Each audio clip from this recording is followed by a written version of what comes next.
Y entrándonos ya en la conferencia propiamente dicha,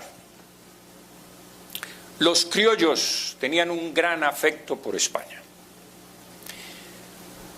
Y cito al capitán Beaver, de la flota británica, que le envía un comunicado a la corte inglesa, diciéndole: creo poder aventurarme a decir que los criollos son en extremo leales y apasionadamente adictos a la raza española y a la casa de Borbón.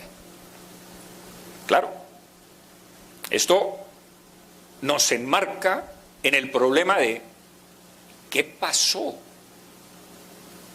¿Qué ocurrió para que se cimentara un especialísimo odio, resentimiento y rencor contra España si éramos tan afectos a esa raza, que es la nuestra?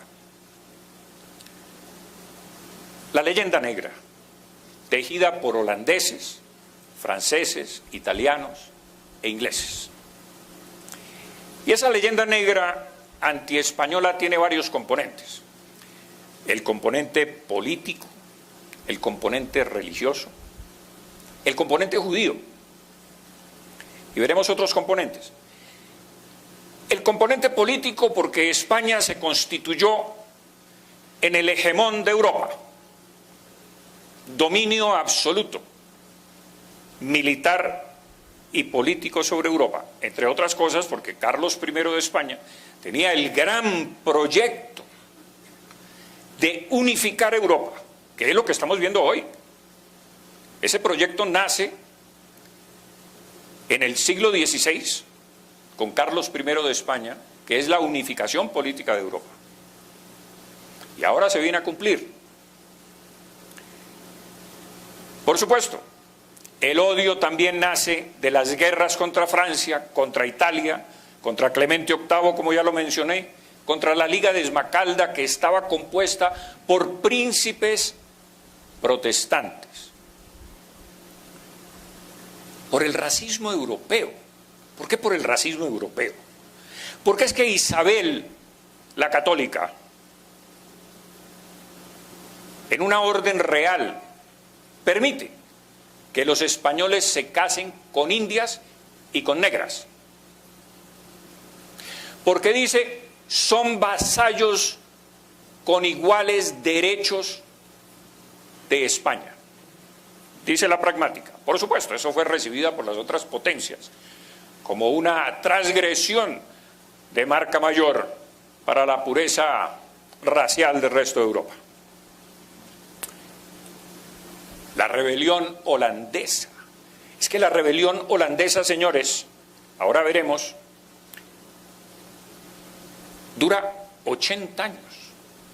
Es una guerra permanente. El desangre de España y del tesoro americano en Europa. Es el Vietnam español. Una guerra de 80 años. Una guerra absolutamente feroz.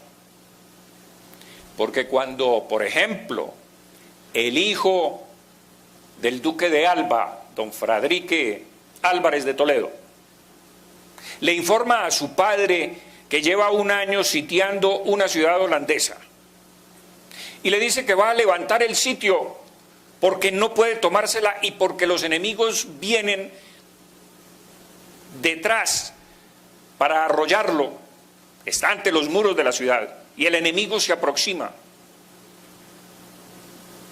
y le dice: voy a levantar el sitio. Y su padre, el duque de Alba, terror de los holandeses, le contesta: si levantas el sitio no te tendré por hijo.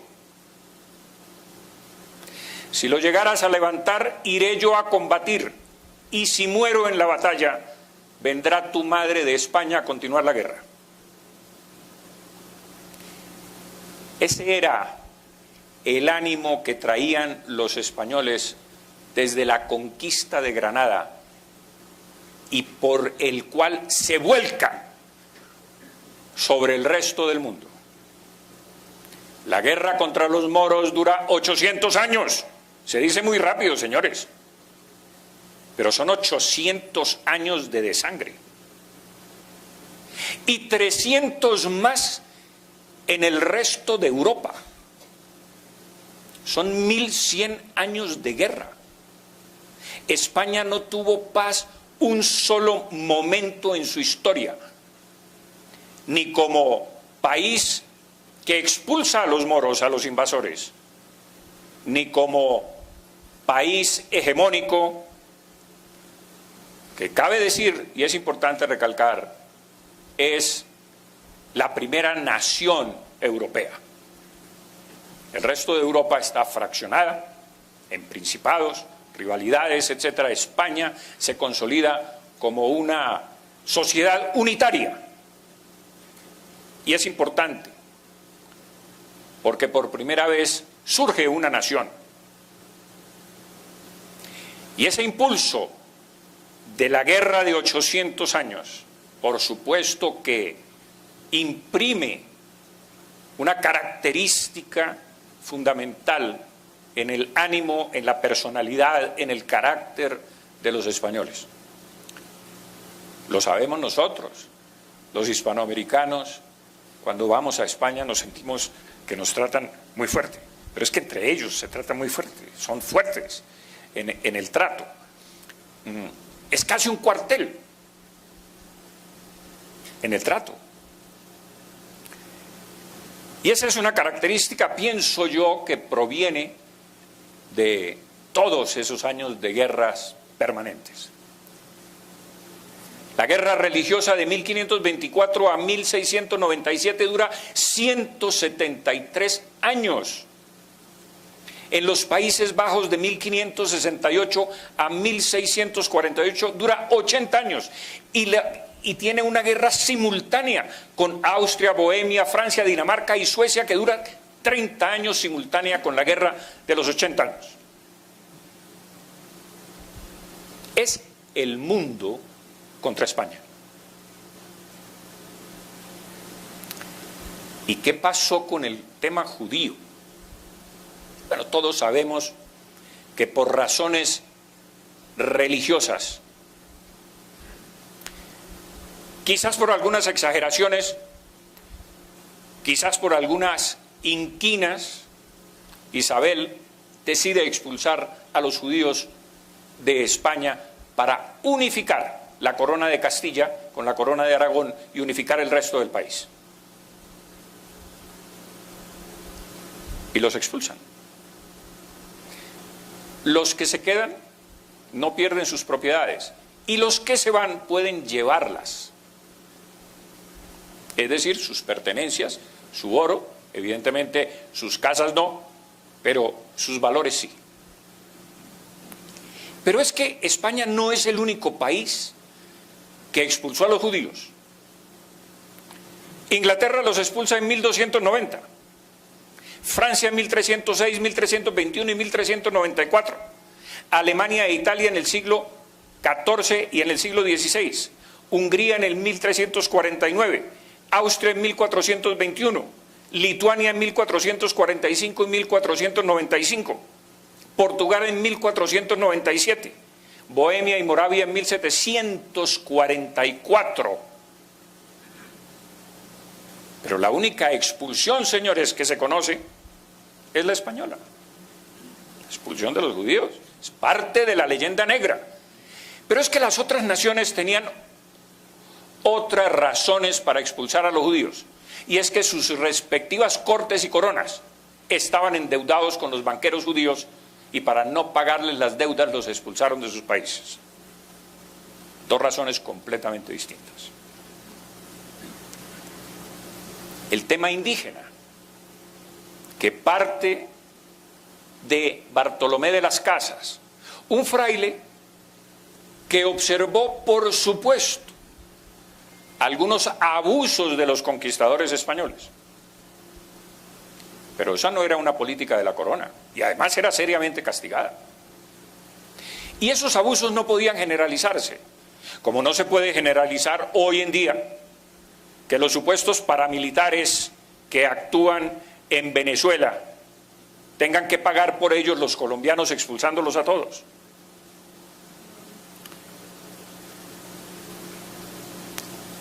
y se propaga la especie de que los españoles mataron 20 millones de indígenas. En primer lugar, en América nunca hubo 20 millones de indígenas.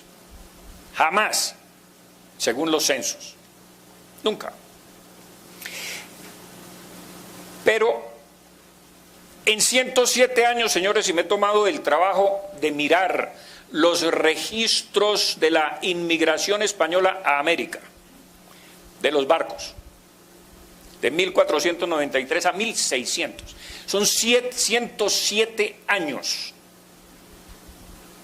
La inmigración española a América fue de 54.881 personas distribuidas a lo largo de 107 años. Miren ustedes, hasta 1519 llegaron 1.481 españoles. Luego llegan 13.262, luego 9.044. De 1560 a 1579, 17.586. Y de 1580 a 1600, 9.508. ¿Ustedes sinceramente creen que 54.881 españoles distribuidos a lo largo de 107 años pudieron exterminar 20 millones de indígenas? O sea, en toda América, estamos hablando de distribuidos en todo el territorio americano de norte a sur, como lo pudieron observar, porque llegaron hasta Alaska, al oeste del río Mississippi, de lo que es hoy los Estados Unidos, hacia arriba, México, Centroamérica, hacia arriba y hasta Alaska. Llegaron, y por supuesto Suramérica hasta la Argentina. 54.881 españoles distribuidos, 5.400, 13.200, pudieron exterminar 20 millones de indígenas. O sea, es que esto es alucinante.